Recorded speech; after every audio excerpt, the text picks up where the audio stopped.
श्रीमद् भगवत गीता का पहला उपदेश ये है कि इस दुनिया में अगर आए हो तो दुख तो मिलेगा ही। दुख से कभी घबराना मत, दुख से कभी डरना मत। श्री कृष्ण ने गीता में कहा है कि यह संसार दुखालय है और अशाश्वत है, अर्थात यह संसार दुखों का घर है।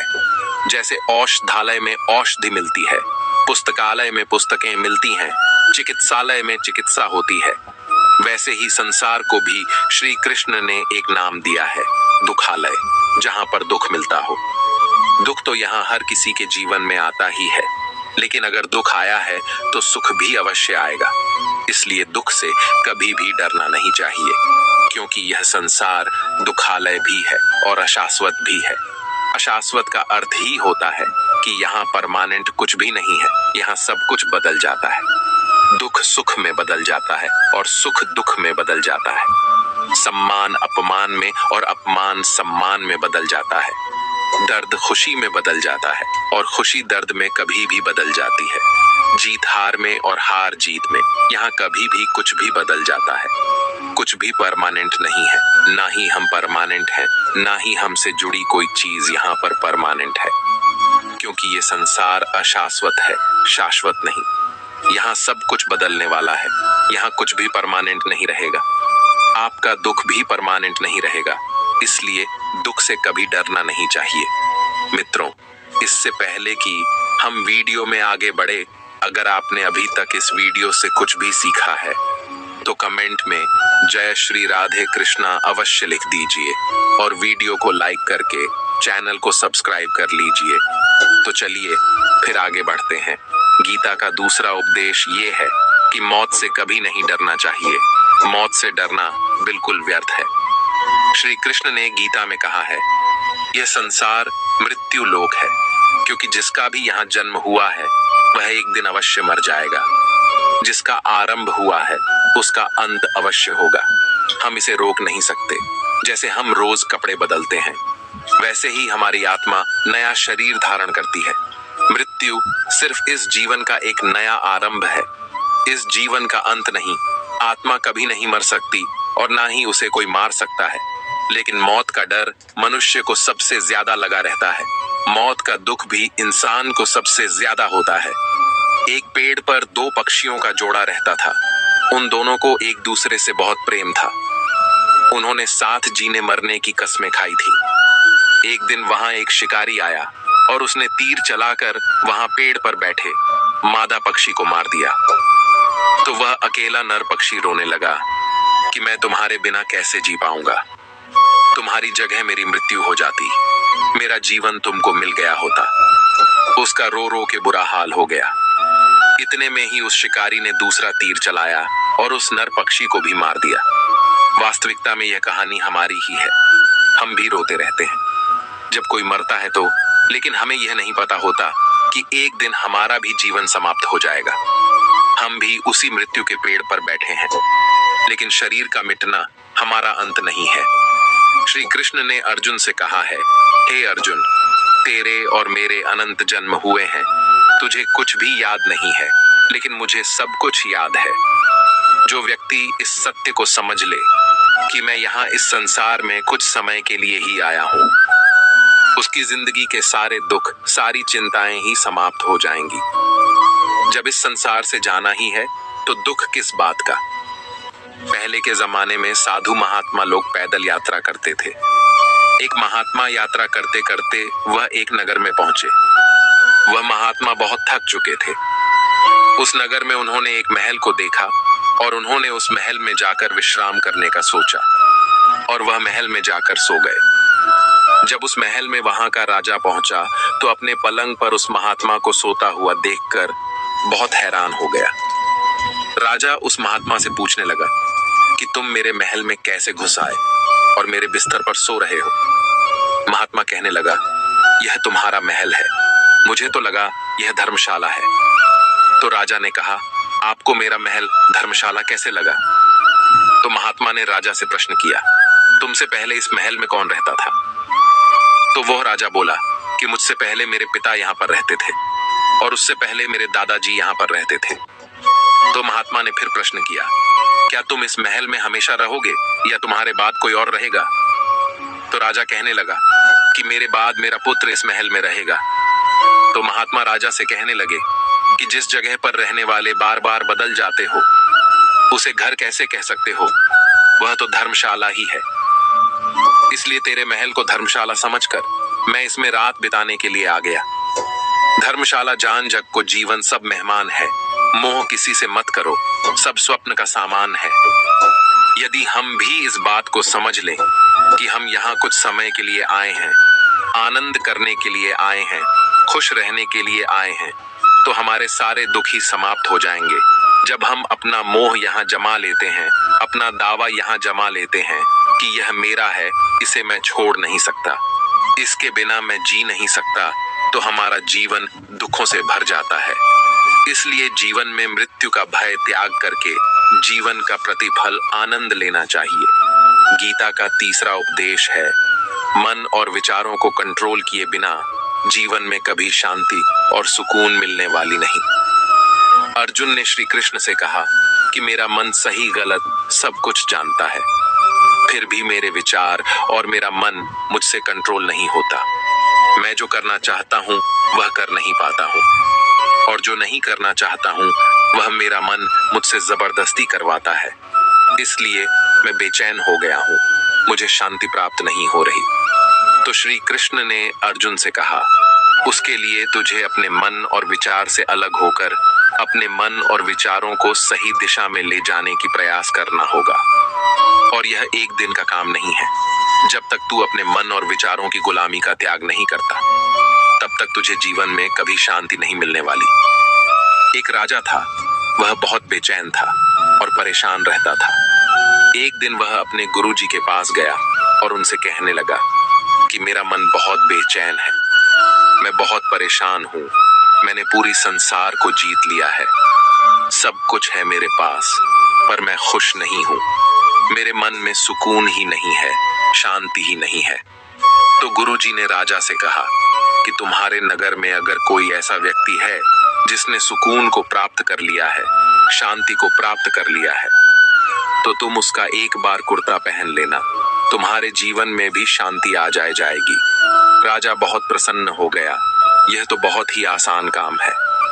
वह अपने राज्य महल में आया और राज्य सभा में वह सबसे कहने लगा कि आप लोगों में से जो भी शांत हो चुका है, उसे सुकून मिल गया हो, वह अपना कुर्ता मुझे दे दे, वह बदले में जितना भी धन मांगेगा मैं उसे दे दूंगा। सब लोग एक दूसरे का मुंह देखने लगे, पैसों का लालच आया, लेकिन सबको एक दूसरे की सच्चाई पता थी, क्योंकि किसी की जिंदगी में भी शांति और सुकून नहीं था। सब अपना सर झुकाकर वहां पर खड़े हो गए। फिर उस राजा ने पूरे नगर में ढंढोरा पिटवा दिया कि जिसे भी शांति प्राप्त हो चुकी हो, सुकून प्राप्त हो गया हो, वह मेरे पास आकर अपना कुर्ता दे दे, वह जितना कहेगा उसे उतना ही धन दे दिया जाएगा। लेकिन एक भी व्यक्ति ऐसा नहीं मिला जिसे शांति प्राप्त हो चुकी हो। वास्तविकता में जब कोई मरता है तब हम कहते हैं कि वो फलाना व्यक्ति आज शांत हो गया है। कभी किसी जिंदा इंसान के लिए नहीं सुना कि एक जीता जागता इंसान शांत हो गए हो। राजा के सैनिक पूरे शहर में ढूंढते रहे, फिर उन्हें एक पेड़ के नीचे एक महात्मा तपस्या करते दिखे, जिसके चेहरे पर एक शांति थी, सुकून था। वह सैनिक उस महात्मा के पास आकर पूछने लगे कि क्या आपने शांति प्राप्त कर ली है, सुकून प्राप्त कर लिया है? महात्मा ने कहा, मैं पूरी तरह से शांत हूँ। तो सैनिक उसे राजा के पास ले आए। राजा ने उस महात्मा से प्रश्न किया कि क्या आपको शांति और सुकून प्राप्त हो चुके हैं? वह महात्मा कहने लगे, महाराज, मैं पूरी तरह से शांत हूँ, मुझे कोई चिंता नहीं है, मुझे किसी चीज की लालच नहीं है, मुझे कोई इच्छा ही नहीं है। तो राजा भी बहुत प्रसन्न हो गए कि आखिर वो व्यक्ति मिल ही गया जिसे शांति प्राप्त हो चुकी है, जिसे सुकून मिल गया है। तो राजा उस महात्मा से कहने लगे कि हे महात्मा, आप कृपया करके अपना कुर्ता मुझे दे दीजिए, बदले में आप जो मांगेंगे मैं आपको दे दूंगा। वो महात्मा कहने लगे कि महाराज, सुकून और शांति तो मुझे मिल चुके हैं, लेकिन क्या करूं, मेरे पास कुर्ता ही नहीं है पहनने के लिए जो मैं आपको दे सकूं। जब राजा ने उस महात्मा की यह बात सुनी, इस महात्मा के पास कुर्ता भी नहीं है पहनने के लिए, उसके बाद भी यह महात्मा एकदम शांत है, इसके जीवन में सुकून है। मैं तो सारी जिंदगी धन को जोड़ने में लगा रहा, दुनिया जीतने में लगा रहा, लेकिन मुझे शांति नहीं मिली, सुकून नहीं मिला, क्योंकि शांति और सुकून बाहर की चीज नहीं है, अपने भीतर की चीज है। इसलिए जब तक कोई इंसान अपने मन और विचारों को कंट्रोल नहीं करता, तब तक उसके जीवन में सुकून और शांति नहीं आती। गीता का उपदेश हमें यही सिखाता है कि जीवन में अगर शांति चाहिए तो मन को शांत करना सीखो।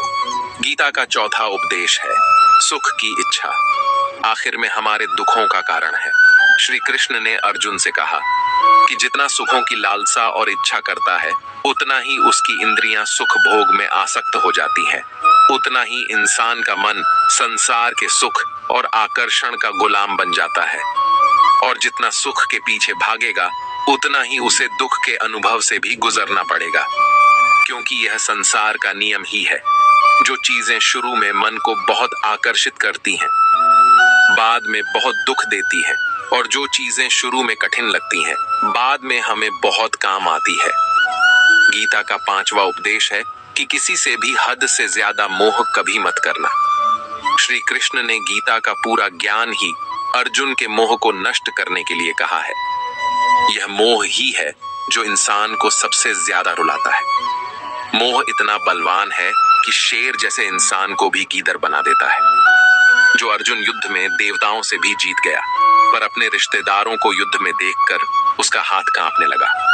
वह बोला, हे केशव, मेरे हाथ में धनुष पकड़ने की ताकत भी नहीं बची है, मेरे हाथ कांप रहे हैं, मैं युद्ध नहीं कर पाऊंगा।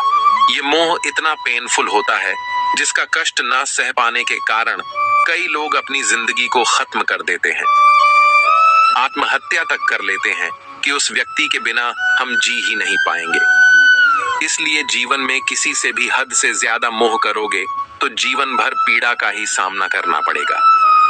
जो व्यक्ति अपने मोह से बाहर नहीं आता, उसका सब कुछ उससे छिन जाता है, उसकी सारी खुशी खत्म हो जाती है। इसलिए गीता का ज्ञान बार बार हमें यह सिखाती है कि अपने मोह को त्याग करके आप बलवान बनो, बुद्धिमान बनो, सत्य के दर्शन करो कि वास्तविकता क्या है, क्योंकि हमारा मोह हमें हमेशा झूठ ही दिखाता है, झूठ पर ही विश्वास दिलाता है और दिल में झूठी उम्मीदें जगाता है, और यह मोह ही हमारे दुखों का सबसे बड़ा कारण है। हम ही मोह कर लेते हैं, हमें लोगों से उम्मीदें लगा बैठते हैं, पर वास्तविकता बिल्कुल अलग होती है।